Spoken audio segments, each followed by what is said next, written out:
오늘의 설교 제목은 입다의 전쟁이에요. 우리 청년들이 너무나 잘 알고 있지만 지금 우리가 어떠한 본문을 하고 있죠? 사사기를 하고 있습니다. 특별히 이 사사기는요, 이스라엘의 구원 역사 가운데 가장 중요한 핵심 또한 아주 중요한 시기를 상징적으로 이야기하고는 사사시대 이스라엘의 역사와 내용을 담고 있습니다. 오늘 그 사사 가운데 대사사에 속한 입다에 대하여 함께 나누고 은혜를 나누고자 합니다. 그래서 오늘의 핵심은요, 두 가지로 볼 수가 있게 되는데요. 자막을 좀 띄워주세요. 오늘의 핵심 두 가지. 첫 번째는 뭐냐? 입다를 사사로 세우며 사람을 외모로 판단하지 아니하시는 어떠한 누구? 하나님의 선택 방법에 대해서 본문을 중심으로 나누고자 합니다. 입다를 사사로 세우시고 그를 어떻게 훈련하게 하시는지 하나님의 특별한 방법을 또한 나누고자 합니다. 두 번째는 상처가 가득한 입다가 하나님의 훈련으로 자신의 상처가 어떻게 극복이 되어서 사사가 되었는지를 나누고자 합니다. 상처가 많은 입다가 어떻게 하나님 앞에서 훈련이 되어 사사가 되었는지를 함께 은혜를 나누고자 합니다. 그래요. 오늘 첫 번째는요, 먼저 입다를 사사로 선택하신 하나님에 대해서 나누고자 합니다. 먼저 입다를 사사로 선택하신 하나님에 대하여 나누고자 합니다. 오늘 우리가 읽진 않았지만 사사기 11장 1절에서 3절이 거기에 해당되고 있는 내용이라고 할 수 있겠습니다.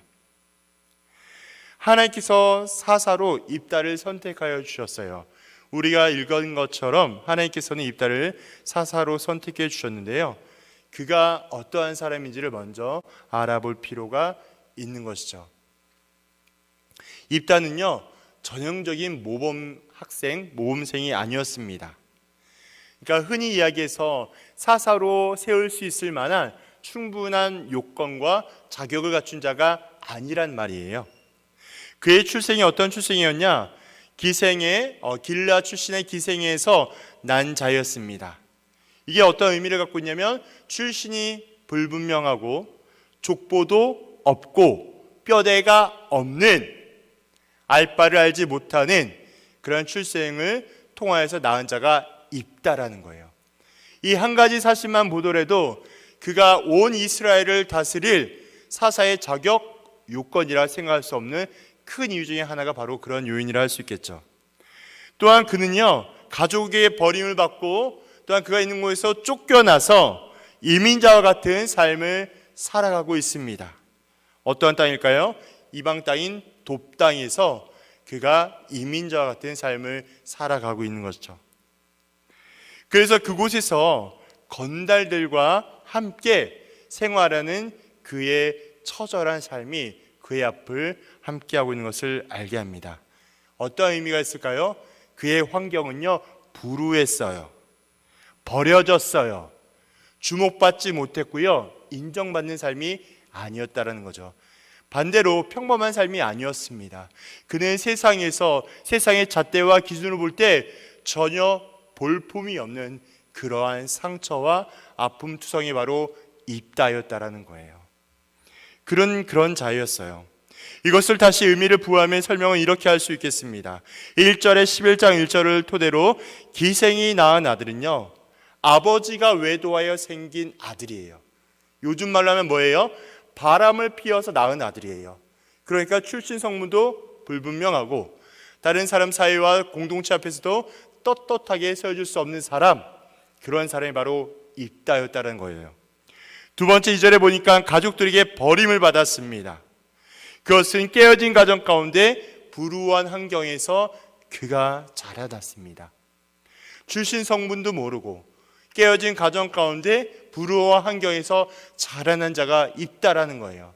우리 이러한 사실을 근거하여서도 이가 한 민족과 이스라엘을 대표해서 사사를 할 수 있을 만한 자격과 요건이 없음을 충분히 알 수 있습니다.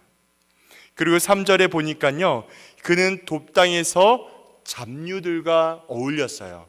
제가 아까 설명드렸던 것처럼 잡류는요, 그 당시에 건달들을 의미합니다.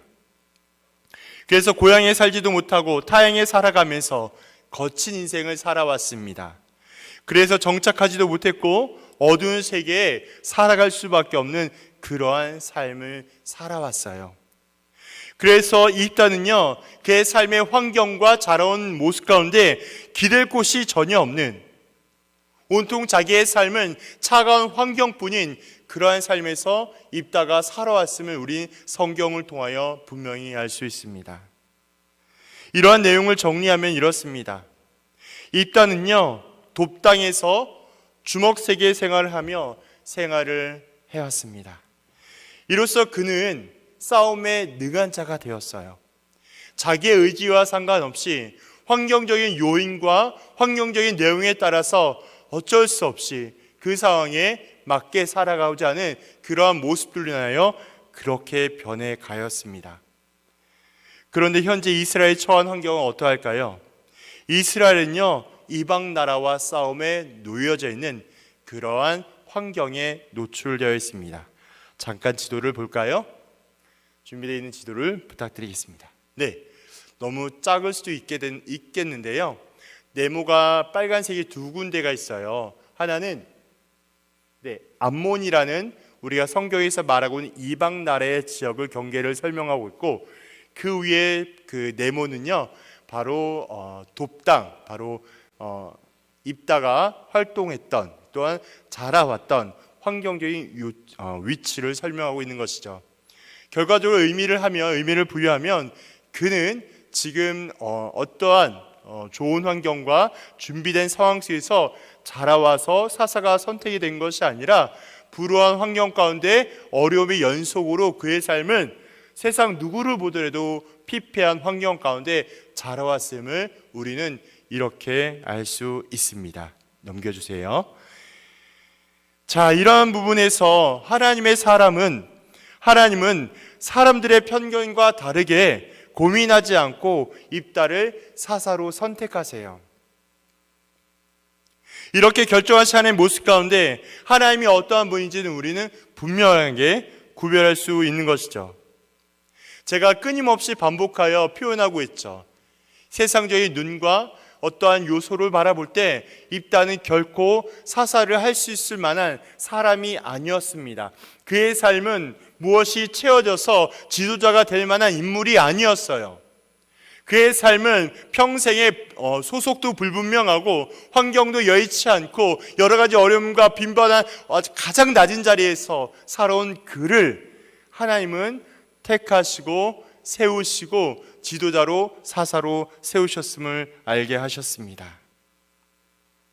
이렇게 하나님께서 결정하신 모습 가운데 하나님은 사람과 다르게, 세상과 다르게 외모나 조건을 바라보지 아니하시고 하나님의 나라의 구원 사역에 가장 적합한 사람을 선택하여서 세워 가시는 그런 분임을 우리는 알 수 있는 것이죠. 이처럼 하나님의 일, 특별히 선교와 사역자로 부르심을 받을 때 가장 중요한 것이 무엇이 있을까요? 예전에는 전도하고 사람을 모아서 훈련을 시키고 교회를 세우는 것이 선교사와 사역자의 역할이라고도 많이 소개하며 지금도 그렇게 알고 있는 경우들이 너무나 많이 있습니다.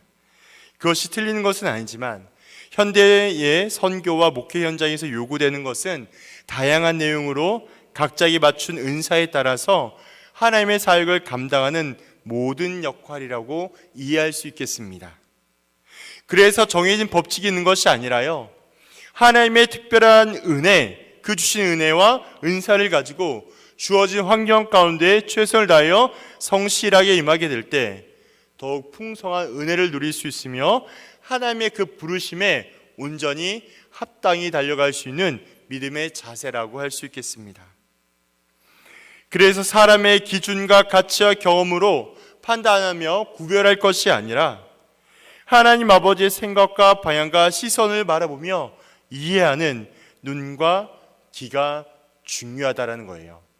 하나님이 선택하신 그 방법과 세상과 사람들이 선택하는 방법은 분명히 다르며 하나님의 방향과 시선과 생각으로 끊임없이 기억하며 살아가야 된다는 것을 우리는 잊지 말아야 합니다. 그 다음에 이렇게 부족한 입다가 하나님께 부르심을 받았는데요, 이 부르심에 대한 합당한가, 이 부르심이 정말 합당한 부르심인가에 대하여서 어디서 알 수 있을까요? 만약에 세상적인 요건으로, 사람들의 생각과 경험으로 이 사사의 요건으로 바라봤을 때 입다는 당연히 사사가 되지 말아야 할 사람이에요. 오히려 그들의 이스라엘 공동체에서 버림을 받거나 구별이 되거나 죄인 취급을 당하거나 이러한 사람이 되어야 하는 사람인데, 그렇지 아니하고 그는 사람들과 이스라엘과 또한 그때 당시에 많은 사람들 앞에서 세움을 받는, 또한 그러한 지도자의 모습을 보여주는 요소들을 발견할 수 있습니다. 어디서 그런 부분을 알 수 있을까요? 대부분의 사사들은 하나님으로부터 부름받는 장면이 분명하게 소개되고 있습니다. 여호와의 사자가 와서 그에게 맞는 사명을 부여하고 성령이 그에게 임함으로 그가 사사가 되었다라는 영적인 정당함을 부여해 주고 있습니다. 그러나 우리가 본 것처럼 입다는 그러한 장면이 등장하지 않게 되죠. 잠깐 지난 시간에 우리가 살펴보았던 기드온을 생각해 보도록 하겠습니다. 우리 기드온은 어떤 사람이었을까요? 포도주 틀에서 밀을 이삭할 때, 타작할 때 주의 사자가 나타나 그를 사사로 부르심을 하게 됩니다. 또한 삼손은 어떠했을까요? 부모에게 여호와의 사자가 나타나서 삼손의 탄생을 예고하고 그를 야신이로 평생 하나님께 헌신한 사사로 부름을 받게 됩니다. 그런데 입다는 어떠할까요? 입다는 그렇게 하지 못하고 있습니다. 입다는 부르심을 받았지만 구체적인 초자연적인 표적이나 이적을 경험해 보지 못했다라는 거예요. 그렇다면 이런 입다가 어떻게 하나님의 부르심을 받았다라는 확실한 증거, 무엇으로 알 수 있을까요? 그것은 길앗 장로들의 초청에서 분명히 알 수 있습니다.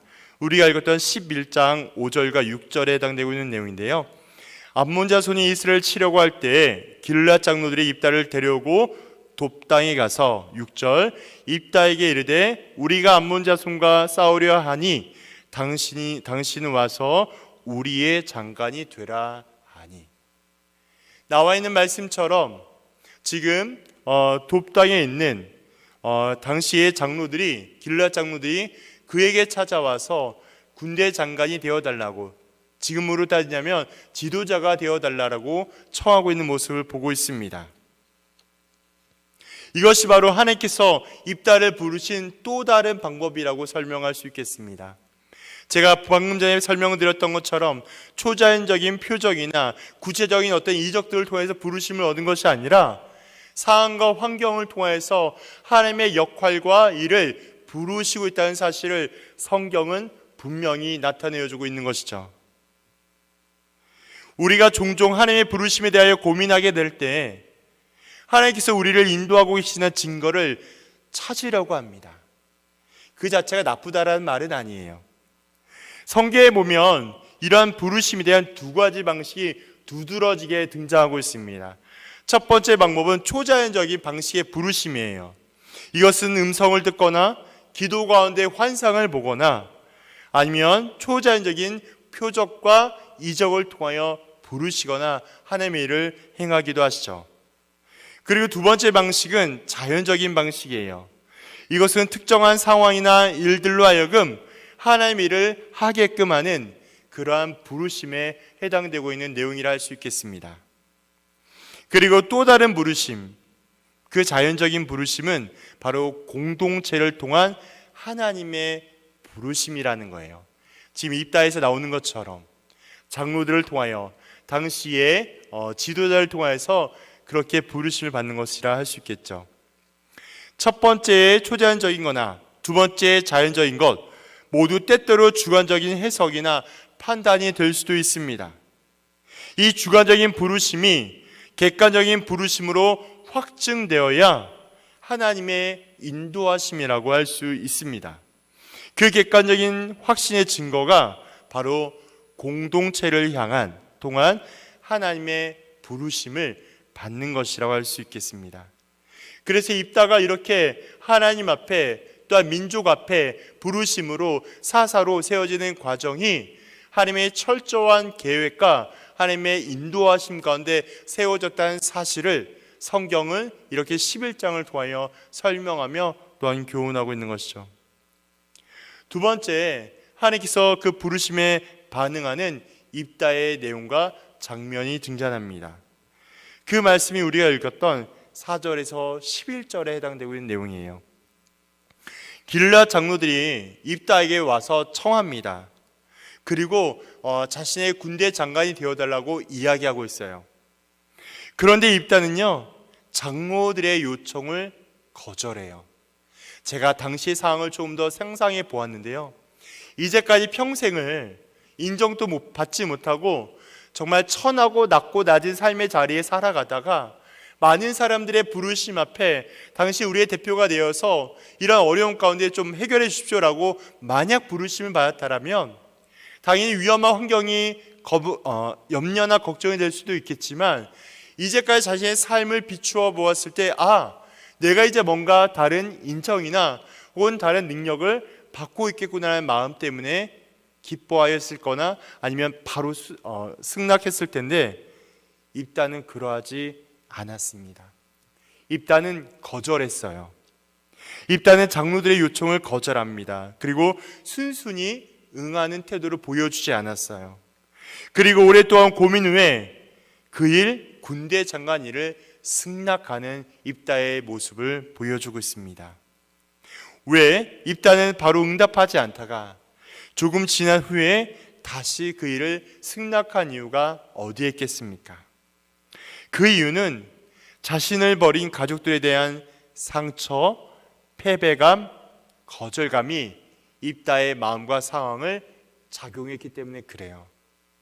제가 조금 전에 설명했던 것처럼 평생에 자신에게 쌓아왔던 아픔과 상처들이 어떠한 다양한 요청과 또한 그러한 부분들을 온전히 받아들이지 못하고 그것을 내쳐버리고 마는, 거절해버리고 마는 그의 뼈아픈 아픔들이 작용했기 때문에 그렇습니다. 아마도 입다는 자신이 버림받은 것에 대한 섭섭한 마음, 심지어 이 분노한 마음, 그리고 배신감 내지는 복수하고 싶은 그의 마음이 가득 차 있었기 때문에 장로들의 군대 장관에 대한 요청도 거절했을 것입니다. 고민했을 거예요. 더불어서 가족으로부터 버림받아서 가정에서 내쫓김을 당하고 이미 여러 가지 아픔과 상처로 인해서 인간관계에서 불신이 생길 수밖에 없는 환경에 노출되었고, 그래서 길르앗 장로들의 요청도 선뜻 대답하기 어려웠을 것입니다. 아마 이렇게 생각했을 것 같아요. 길르앗 장로들이, 길르앗 지역에 있는 지도자들이 나를 지금은 급하게 내가 싸움에 능하고 싸움을 내가 좀 잘하니까 나를 이용하다가 내가 이제 이용할 가치가 없으면 나를 지난날처럼 철저하게 버릴 거야. 그럼 나 그때 어떡하나? 그때 가서 내가 어디 가서 하소연할 수도 없는데 내가 이걸 어떻게 수용할 수 있을까? 이러한 자신의 생각과 자신의 여러 가지 경험에 의한 상처 때문에 그렇게 어렵고 힘들고 거절했을 거예요. 한마디로 요약하면 쉽게 사람을 믿을 수 없는 내면의 깊은 상처 때문에 그러한 지도자나 또한 그러한 군대 장관의 자리의 요청도 그렇게 거절했던 입다의 모습을 보게 합니다. 이렇게 행동했던 입다가 길르앗 장로의 요청을 나중에는 받아들이게 돼요. 다른 말로 하면 입다가 그의 가족과 형제들을 용서하게 되었습니다. 자신을 버리고 자신을 외면한 동족과 친척들, 그들을 받아들이고 수용하고 인정하기로 결심했어요. 그렇다면 입다가 어떻게 이런 내면의 상처를 극복할 수 있겠습니까? 아까 지도에서 보여드렸던 것처럼 입다는 돕당, 이방 땅과 가장 가까운 땅인데요, 암몬과도 가깝죠. 입다는 돕당에서 건달들과 지냈다고 제가 말씀을 드렸습니다. 이들과 생활하면서 사람을 품어주는 훈련을 달게 받았을 것이에요. 무슨 말이에요? 이런 사람들과 함께 살아가려면 더 이상 입다가 돌아갈 곳도 없고 의지할 곳도 없고 그가 기댈 곳이 없는 전혀 무가치한 존재가 바로 그였기 때문에, 자신이었기 때문에 그렇게 성격이 거칠고 모난 자를 만난다 할지라도 그가 할 수 있는 유일한 방법은 지금 이 자리에서 살아내는 것, 그것이 하나님의 특별한 훈련이었음을 나중에야 깨닫게 됩니다. 그래서 본능적으로 그들을 수용하고 사람들에게 맞추고 그 사람들과 더불어 살아가는 삶의 방식을 배우게 되는 것이죠. 세상적으로 보고 가족들이 볼 때는 마음이 찢어지고 아픈 그런 환경이지만 입다에게는 어쩔 수 없이 그가 선택할 방법은 유일하게 여기서 내가 최선을 다하여 살아가는 그 방법이 하나님의 특별한 훈련이었다는 것입니다. 돕당에서의 훈련은 많은 어려움과 많은 문제를 품어주게 하여 주고 수용하는 자세를 배우게 하였습니다. 그리고 그것과 함께 내면의 상처를 극복하는 절호의 찬스를 얻게 되는 것이 입다가 돕당에서의 역할과 훈련이었다는 거예요. 결국 이들을 이끌어내는 지도자의 성품과 자질을 하나님은 그 땅에서 여러 열악한 환경 가운데 허락하여 주시고 허용하여 주시고 그렇게 하나님의 방법으로 훈련하며 완성해 가고 있는 것입니다. 또한 다른 하나는요, 돕당에 잔류하고 있는 살아있는 영적인 유익이 있는데요, 돕당에서 건달들과 살아가는 영적인 유익은 모나고 까칠한 사람들과 서로 살아가게 되면 어떻게 될까요? 같이 깎이죠. 마음이 상처가 나기도 하고 때로는 울분이 터오기도 하고 억울하기도 하고 그런 일들이 많이 있을 거예요. 그렇게 까칠한 사람들과 깎임으로 사람을 품어주고 용납하며 받아주는 성품으로 변화되는 자신을 차후에 깨닫게 됩니다. 입다는 이런 과정을 통해서 소소하게 또한 크고 작은 변화를 하나님 앞에서 발견하게 됩니다. 또 다른 하나는 입다가 가족을 용서할 수 있는 이유는 문제와 어려움을 만날 때마다요, 하나님께 뜻을 묻고 따르는 삶을 배워왔기 때문에 그렇습니다. 사사기 11장 9절에 그러한 말씀이 있습니다. 만일 여호와께서 그들을 내게 넘겨주시면 이라는 말씀이 등장합니다. 지금 하나님께서 이 전쟁 가운데, 암몬과의 전쟁 가운데 승리하게 하실지 아니면 하나님께서 암몬 족속을 자신에게 줄지 하고 생각하고 있어요. 이것은 닥치는 모든 상황 가운데 하나님의 뜻에 주목하고 있다라는 입다, 그것이 하나님의 뜻인지 아닌지를 주목하고 있는 것입니다. 또한 사사기 11장 11절에 보면 그 전쟁을 막 나가려는 입다는요, 하나님께 기도로 준비하며 시작하고 있습니다. 11절, 이에 입다가 길앗 장로와 함께 가니 백성이 그를 자기들 머리와 장관을 삼은지라. 입다가, 여기가 중요해요, 미스바에서 기도의 상징, 기도의 처소를 상징합니다. 미스바에서 자기의 말을 어디에? 여호와 앞에 아뢰는다라고 이야기하고 있어요. 지금 전쟁이 임박한 상황이에요. 암몬과의 전쟁에 곧 놓여져 있어요. 그래서 그는 다른 것보다도 자기가 싸움에 능하고 싸움의 기술에 능하지만 하나님 앞에 나아가 지금의 모든 상황을 아뢰며 자신의 삶을 주님께 인정하고 의탁하는 삶의 자세, 기도의 자세를 보여주고 있다라는 거예요. 누가요? 입다가요. 어떤 사람이요?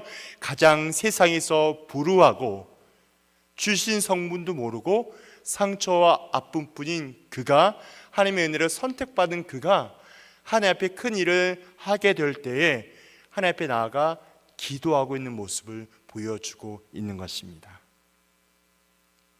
이런 점에서 입다는 매 순간마다 하나님의 뜻을 의식하는 사람임을 우리에게 권면하고 있습니다. 그는 자신의 삶에서 하나님의 계획이 있는가 없는가를 살피고 있습니다. 이 일이 하나님의 인도하신 것인가, 하나님의 계획하신 것인가, 아니면 나의 마음과 욕심으로 하고 있는 것인가를 권면하고 있습니다.